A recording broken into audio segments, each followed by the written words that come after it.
Hello Telangana రాష్ట్ర ప్రజలందరికీ నమస్తే, గుడ్ మార్నింగ్, శుభోదయం. ఈరోజు మన సమగ్ర ప్రజావాణి తెలుగు దినపత్రికలోని మెయిన్ పేజ్ వార్తా విశేషాలు ఎట్లా ఉన్నాయి చూద్దాం. దయచేసి వీడియోని అందరూ లైక్ చేసి ఒక సోషల్ మీడియా గ్రూప్స్లో, వాట్సాప్ గ్రూప్స్లలో షేర్ చేయవలసిందిగా కోరుతున్నాం. వార్తా వివరాలకు వెళ్దాం.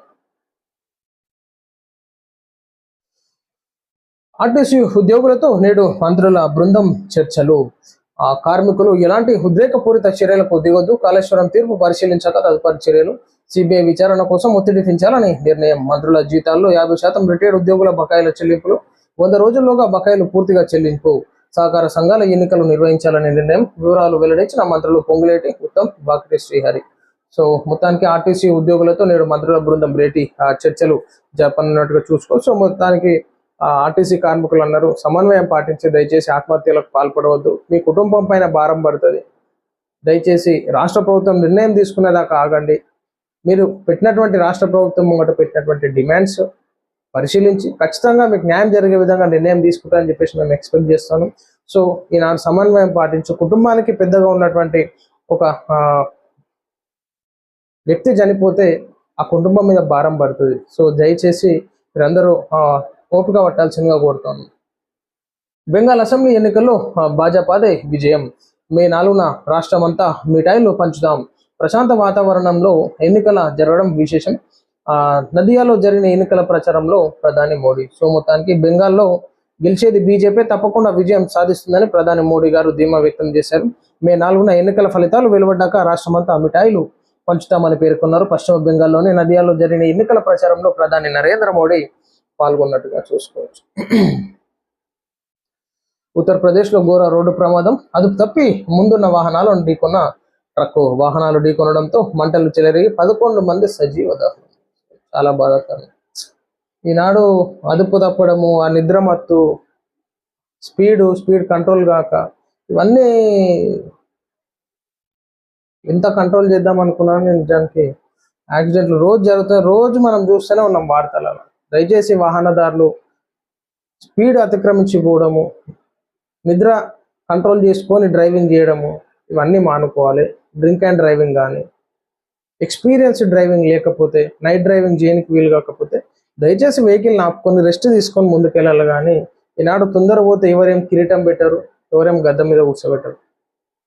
మీ ప్రాణాలు మీ చేతిలో ఉన్నాయి. ఒక డ్రైవర్ సరిగ్గా లేకపోతే వెనుక కూర్చున్నటువంటి వాళ్ళు కూడా చనిపోయేటటువంటి పరిస్థితి మనం మీద చూసుకోవచ్చు. రాహుల్తో పిసిసి చీఫ్ భేటీ, రాష్ట్రంలో తాజా రాజకీయాలపై వివరణ, పార్టీ సంస్థాగత నిర్మాణ పైన చర్చ, నామినేటెడ్ పదవులు, బీసీ కులగణనపై ప్రస్తావన.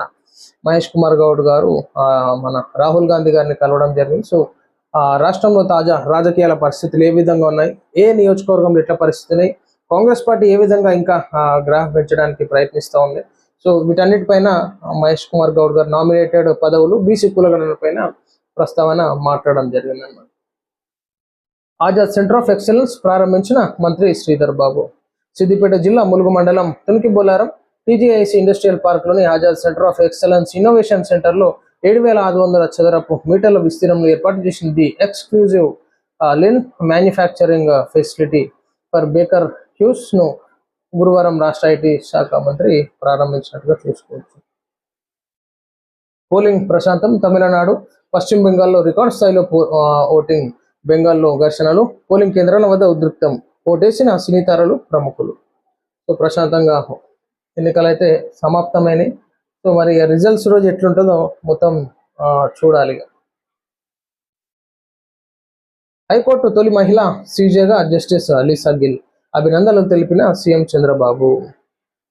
కేసీఆర్ కుటుంబంపై చర్యలు తీసుకునే దమ్మేది, హైకోర్టు తీర్పు పుణ్యం రేవంత్ రెడ్డిదే మండిపడ్డ కేంద్ర మంత్రి కిషన్ రెడ్డి. యోజుడు కేసీఆర్ కుటుంబంపై చర్యలు తీసుకునే దమ్మేదని చెప్పేసి కిషన్ రెడ్డి గారు అంటా ఉన్నారు. రేవంత్ రెడ్డి గారు అంటారు, బీజేపీ పార్టీ అధికారంలో సెంట్రల్లో ఉన్నది, ఎందుకు యాక్షన్ తీసుకుంటలేరు అని చెప్పేసి రేవంత్ రెడ్డి గారు. ఈసారేమో ఆ సార్ మీద, ఆ సారేమో ఈ సార్ మీద అన్నారు. నేటి నుంచి స్కూళ్లకు వేసవి సెలవులు, తిరిగి జూన్ 12న పాఠశాలలు ప్రారంభం. ఆర్టీసీ సమ్మెతో గ్రామాలకు వెళ్ళలేని పరిస్థితి. తెలంగాణలోని పాఠశాల విద్యార్థులకు వేసవి సెలవుల సందడి మొదలైంది. పెరుగుతున్న ఎండల తీవ్రతను దృష్టిలో ఉంచుకొని విద్యాశాఖ కీలక నిర్ణయం తీసుకుంది. గురువారం 23తో ప్రస్తుత విద్యా సంవత్సరం అధికారికంగా ముగిసింది. శుక్రవారం నుంచి రాష్ట్ర వ్యాప్తంగా అన్ని ప్రభుత్వ ప్రైవేటు పాఠశాలలకు వేసవి విరామం ప్రారంభం కానుంది. సో ఇక హాలిడేస్ అయితే వచ్చినాయి చిన్న పోరలకి. హాలిడేస్ వచ్చినా కానీ పోదామంటే బస్సులు లేవు ఇప్పుడు వాళ్ళకి. మొత్తం ఈ అబ్బాయి పొద్దుగాల పూటనే ఎల్లూరు ఏడన్నా ఊర్లలో కాడిగిరికి పోవాలంటే పోయేదంటే పొద్దుగాలనే బండ్ల మీద, లేకపోతే సాయంత్రం 6 దాటినాకనో పోతే అయిపోతుంది బండ్ల మీద. వర్సిటీలు నైపుణ్యాభివృద్ధిపై దృష్టి సారించాలి గవర్నర్. విశ్వవిద్యాలయాలు కేవలం డిగ్రీలు అందించే కేంద్రాలుగా కాకుండా నైపుణ్యాభివృద్ధి, ఉపాధి సామర్థ్యం, పరిశోధన ఆధారిత అభివృద్ధిపై దృష్టి సారించాలని గవర్నర్ శివప్రతాప్ శుక్లా సూచించారు.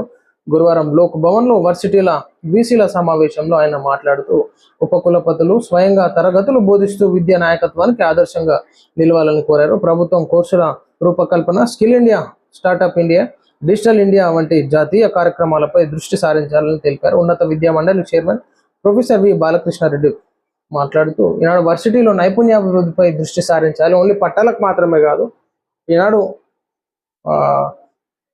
ఆర్థికంగా రాష్ట్రానికి సపోర్ట్ చేసే విధంగా ప్రతి రంగాల్లో ముందుండాలి అని చెప్పేసి చెప్పడం జరుగుతుంది అన్నమాట గవర్నర్. సో ఇది ప్రజలారా ఈరోజు మనం చూస్తాను మన సమగ్ర ప్రజావాణి తెలుగు దినపత్రికలోని మెయిన్ ప్యాడ్స్ అండ్ వార్తా విశేషాలు. నమస్తే.